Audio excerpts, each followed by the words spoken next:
Now this thing right here, in my opinion, is the most beautiful BMW ever made. It is the 1959 BMW 507 Roadster. I really like it in terms of the looks, and as you'll hear in a little second, the engine is probably one of the best in this game in terms of the note that it produces.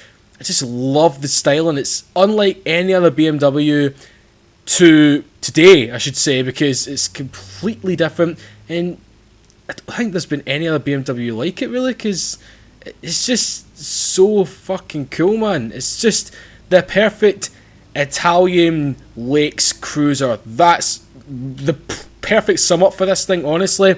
If this thing was in Horizon 2, then it would be the perfect car, but we've got it in Australia. Not exactly the place that it holds its own, but we're going to see how it fares by taking it on a cruise.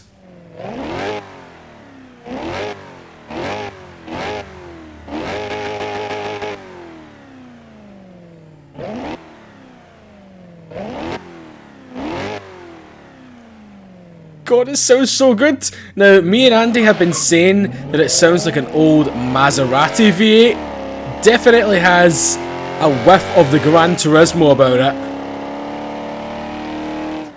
Do you think? Seriously, I really think it does. Now, obviously, it's a 1959 car. It's not going to handle the best, but this thing, it just doesn't give the vibe off that it wants to be a freaking B-road barnstormer or a freaking track attacker.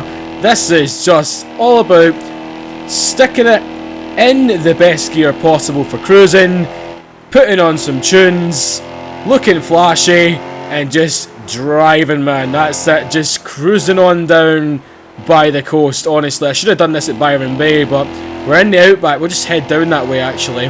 That's a good plan. Oh, we might get a little bit wet here. Oh, okay. My guy's drenched now. He's like, for fuck's sake, I'm just coming out for a nice drive now. I need to go home and change my clothes. Son of a bitch. But the best rev range that this sounds best at is around about 2,000 to 3,000 RPM. It's just like a howl, man. It's like, oh, it's weird, man. Weird, but very cool at the same time. But then at the top of the rev range, you just get pure Maserati freaking grittiness about it. It's like, fucking hell, don't mess with me. Such a good sounding car. I mean, when you look at it, you wouldn't expect it to make this noise. You would think it would sound like a old Jaguar or something, but it does not. You cannot get enough of that. Seriously, that is addicting.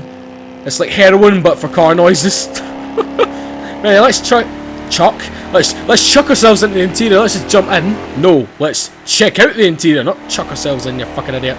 But yeah, it's a very nice retro classic interior. I mean, I love the colour I chose on this thing as well. I don't know what you would call it. It's kind of like a really weird green, but also it looks like a gunmetal grey. What would you guys call it? I'm not too sure, but I would go for like a gunmetal green. That sounds very cool. You get the white steering wheel as well. It's just the perfect cruise car, honestly. It's not the fastest thing in the world, but that is brilliant, because you don't really go that fast when you are cruising. And the top speed on this thing is 133 miles an hour, and that is just fine. That is just fine for me.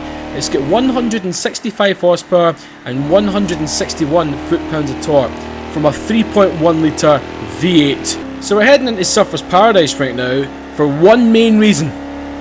I think you know what it is, and it's coming up to the right. Just like the A45 we done this in, we're going to do it in the BMW sound test. It sounds its best when you're out of the car, so we're going to... Oh my god, the brakes! Okay, that's a one little thing they could use improving on, is the brakes. That is kind of bad. If it sends you chucking like that, that is pretty bad. Maybe I'll shut up now.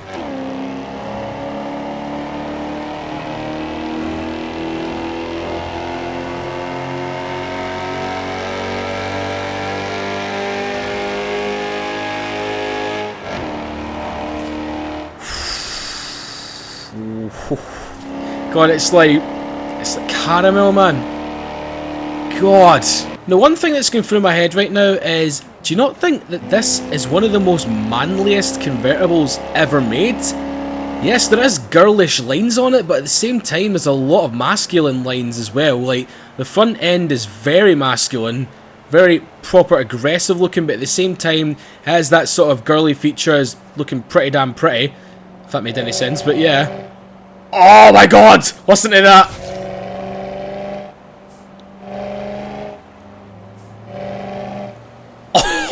I think I found my favourite blooming rev range for this.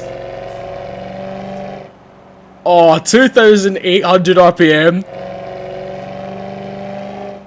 Just sounds like a snarling tiger, man. That is one of the best noises I've ever heard, actually. Righty ho, so here we are at the coast road now. The road that I wanted to come on. In terms of acceleration wise, it gets to 0 to 60 in 10 seconds, but quite frankly, I could not give two shits because this is not the car which you mention numbers, even though I have mentioned numbers, but who gives a crap, I'm just telling you for your information. But yeah, if you wanted to go out and drive it, then you wouldn't brag about the numbers, you just brag about how bloody gorgeous it looks, and how blooming brilliant it sounds, which I have been doing endlessly in this video, so I do apologise. Oh man. Oh, if I ever had the money, I would definitely get one of these in my garage, man, because I think it's like 1.1 million in the game. I know you can get it for free as the DLC car, but if you want to buy it again, it's like 1.1 million. Man, oh man, oh man. But it's worth every penny in my opinion. It's just the perfect sort of car for me because this is what I love doing most. I know I've got Drifter in my name, but I really, really like cruising in Horizon, just enjoying the roads, just like savouring the roads. I mean, when Jeremy drove the Disco Volante on Top Gear, he made a very, very good point. There's not enough cars these days which are made to help you savour the road and just enjoy it, but there's shit tons of cars which just attack the road and you need to focus and everything, but this thing lets you sit back, relax and just let you think about stuff, honestly. That's what it's like. It's just a little... If you've got I'm trying to think of what to say here, man. I'm just kind of speechless, but if you ever have one of them days where everything is going on and everything like that, like your head's banging and you come back from work and you just had a general shit day, this is the sort of car you need to jump in because it will make you smile, it will make you grin, just endlessly. It's a very, very special machine. Now I'm going to go ahead and say this. This is my favourite car from the DLC. I'm just going to have to agree with Andy on this one because it's his favourite too. Now I know the Camaro is batshit crazy and everything. The Falcon, which I'm going to be doing in a couple of days, I've already recorded the video on it, so it's very good. Let's just say that it's very, very good. That thing is manic, but I don't know. It's just something about this which gets under my skin, man. Oh, God, it's just absolutely gorgeous. While we're getting battered by freaking Jeeps and whatever the hell that was back there. So yeah, I'm not going to ramble on anymore, guys. I just wanted to talk about the car in a wee short video because it's not the sort of car you would make a big 15-minute video out of or anything like that. I just wanted to let you see it, hear it, and just indulge in its presence. So yeah, if you have enjoyed this wee short video on Saturday, guys, then please do leave a like on it. It really does help out the channel, and it just really makes me happy. All your comments are great as well, and just thank you for the continued support. You guys are flipping amazing. So yeah, let me know what you make of the 507 in the comment section below. Have you driven it yet? And if you haven't, then what are you doing with your life? Seriously, get on Forza and blooming get this thing. So good. So yep, it is the ultimate BMW cruiser. Just fantastic, honestly. So yeah, I'll see you in my next video, guys. Bye bye.